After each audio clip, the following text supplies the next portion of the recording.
영상을 처음 보시는 분들은 구독과 알림 설정을 해주시면 유용한 정보를 빠르게 받아보실 수 있습니다. 오늘은 디파이와 시파이에 대해서 알아보도록 하겠습니다. 자, 본론으로 들어가기 이전에 요즘 이더리움 이야기 안 하고 다른 주제만 너무 많이 이야기하시는 거 아닌가요? 라는 댓글이 달려서 말씀을 드리려고 하는데요. 저는 결국 돈 될 만한 정보에 대해서 이야기를 하는 게 가장 좋은 게 아닌가라는 생각을 합니다. 지금 대부분의 외신들도 그렇고 국내도 어느 정도 그렇고 이제 심지어는 규제기관인 미 증권거래위원회인 SEC도 디파이에 대해서 촉각을 곤두세우고 있습니다. 그래서 제가 이야기를 많이 드리고 있는 거고요. 이더리움의 경우에는 일단 23일까지는 결과가 어떻게 나오는지 기다려 보아야 할 것 같습니다. 아마 딜레이가 되겠죠. 딜레이가 될 것 같습니다. 아직 정확한 이야기보다는 2020년 안으로 이더리움 2.0 페이즈 제로가 시작이 될 것이다 라는 비탈릭 부테린의 말뿐이기 때문에 제가 상세하게 컨텐츠를 만들고 있지는 않고 있습니다. 제가 때가 되면 또 다른 영상으로 정보 제공해 드리도록 해보겠습니다. 아무튼 오늘은 위에서 말씀드린 바와 같이 디파이와 시파이의 장단점에 대해서 이야기를 해보도록 하겠습니다. 우선 디파이는 탈중앙 금융입니다. 중간에 미들맨이 개입하지 않고 오로지 블록체인과 스마트 컨트랙만을 통해서 이루어지는 금융 서비스이고요. 지금 전 세계적으로 많은 곳에서 회자되고 있습니다. 디파이는 여러분들의 지갑을, 그러니까 암호화폐 지갑을 디파이 플랫폼에 연결한 후 스마트 컨트랙에 예치할 수 있는 코인을 락업을 해 놓으면 스마트 컨트랙에 짜여진 코드대로 랜딩에 대한 보상을 받게 되는 것이고요. 대출을 하는 입장에서는 담보를 걸어놓고 가능한 만큼의 대출만 스마트 컨트랙을 통해서 대출해 나가는 것이고 나중에 정해진 이자와 함께 상환하게 되는 것입니다. 디파이의 장점은 개인정보를 제공해야 한다거나 누군가의 심사를 받을 필요가 없다는 것이 첫 번째입니다. 그리고 신용등급 같은 개념이 없기 때문에 본인이 갖고 있는 담보를 통해서 그에 맞는 비율로 즉각적인 대출을 할 수 있다는 장점도 있죠. 근데 여러분, 디파이의 가장 치명적인 단점은 바로 해킹입니다. 해킹으로부터 굉장히 위험이 도사리고 있다는 것이죠. 이 스마트 컨트랙이 가장 문제인데요. 지금으로서는 스마트 컨트랙트가 완전하지 않습니다. 여러분들의 지갑을 연결해서 서비스를 사용하는 것이고 언제든 원하면 본인의 자산을 출금할 수 있는 건 맞는데 스마트 컨트랙에 락되어 있는 동안 해킹을 당한다면 이건 정말 손 쓸 방법 없이 본인의 자산이 털려 나가는 겁니다. 정리를 해드리자면 본인의 지갑을 연결해서 프로토콜상의 서비스를 사용하는 것이고 미들맨 없이 스마트 컨트랙에 연결되는 것이기 때문에 본인에게 자산의 컨트롤 권한이 있고 원하면 언제든 이에 대한 사용을 중지할 수 있다는 겁니다. 그쵸? 진입장벽이 없고 신용등급도 없고 즉각적으로 사용할 수 있고 자산에 대한 컨트롤 권한도 자기 자신에게 주어지는 겁니다만 하지만 말씀드렸다시피 해킹에 가장 큰 위험이 있습니다. 자주 말씀드리는 이야기인데 코인 가격이 떨어지면 트레이딩을 하던 물타기를 하던 손절을 하던 뭐든 이렇게 할 수 있는데 해킹이 당해서 없어져 버린다면 내 자산을 싹 다 털려버리는 거기 때문에 이건 정말 할 수 있는 게 아무것도 없습니다. 디파이는 항상 이런 리스크를 갖고 있다는 점에 대해서 여러분들이 확실히 인지를 하고 있으셔야 합니다. 이런 점을 보완하기 위해서 디파이 관련 보험이라든가 커스터디 사업들이 활성화되고 있는 중입니다. 가까운 미래에는 디파이 상품을 사용할 때 원하는 사람들은 이제 보험에 들 수 있는 그런 시스템이 만들어질 수도 있을 것 같은데요.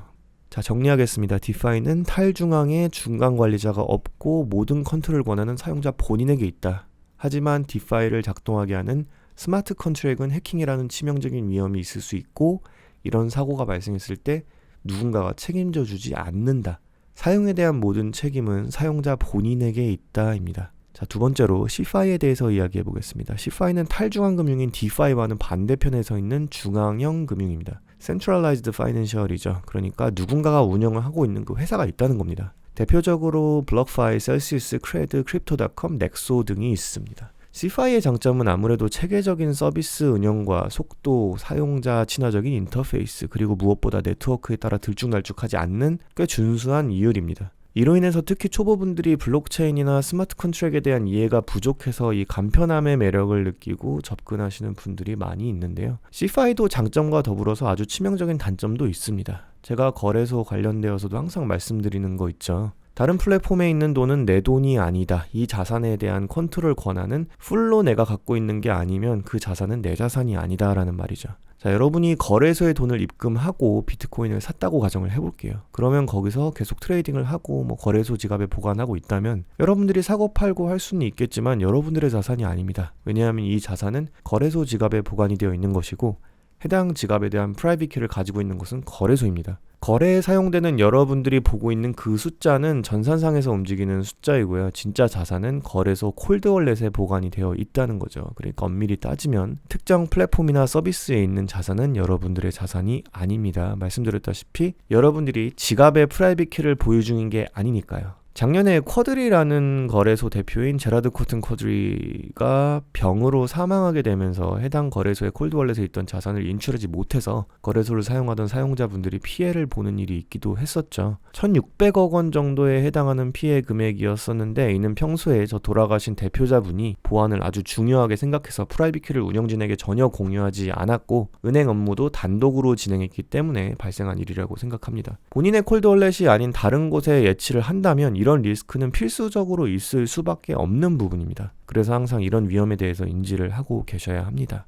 아까 위에 말씀드린 CeFi에 있는 자산도 사실 다르지는 않습니다. 저도 여러 종류의 플랫폼을 사용하고 있지만 현재 성행 중인 이런 CeFi 플랫폼들의 자산을 예치하는 것 또한 이와 똑같은 리스크가 있습니다. 자산을 어딘가에 예치한다면 그 자산은 여러분들의 자산이 아닌 게 되는 거죠. 갑자기 그 플랫폼에서 여러분들의 자산을 0으로 표시할 수도 있고 갑자기 플랫폼이 모든 자산을 들고 먹튀할 수도 있습니다. 그리고 레거시 뱅크들도 그렇지만 자산을 예치할 수 있는 플랫폼은 그 무엇이 되었건 간에 뱅크런 사태가 일어날 수도 있습니다. 위험 요소는 어디에든 사실 존재를 하고 있습니다. 여러분이 CeFi 플랫폼을 사용하신다면 이런 리스크에 대해서 항상 인지를 하고 있으셔야 하고 스스로 리스크를 관리하셔야 합니다. 이건 그 누구도 여러분들의 피해에 대해서 보상을 해줄 수 없고 지금은 관련 법안도 준비가 되어 있지 않은 무법 시기이기 때문에 굉장히 위험한 시기가 될 수 있겠죠. 그래서 스스로 판단하고 결정하고 리스크를 분산하는 과정이 필수입니다. 계란을 한 바구니에 모두 모아놓으면 얼마나 위험한지 여러분들도 다 아실 겁니다.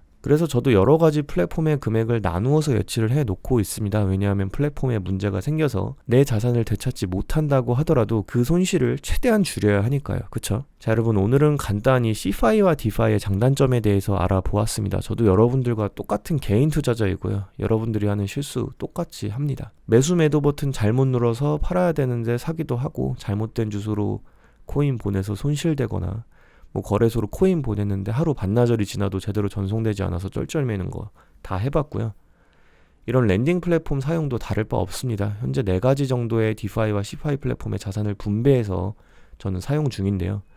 저도 똑같습니다. 먹튀 무섭고 해킹 무서워서 이렇게 해놓은 겁니다. 그러니까 여러분들도 항상 이 암호자산 세상에서는 너무 신뢰를 갖고 행동하시면 안 된다는 거 항상 기억하시고요. 아무도 믿을 사람이 없다는 것 확실히 인지하고 계셔야 하고요. 절대로 무언가를 맹신하지 마시기 바랍니다. 돈 앞에서는 절대 선도 절대 악도 없으니까요. 항상 본인을 믿고 본인이 판단하셔야 하기 때문에 관련 정보들도 더 많이 흡수하고 받아들이셔야 합니다. 그 누구도 여러분들의 리스크를 떠안아주지 않습니다. 꼭 기억하시기 바랍니다. 오늘 영상은 여기까지입니다. 감사합니다.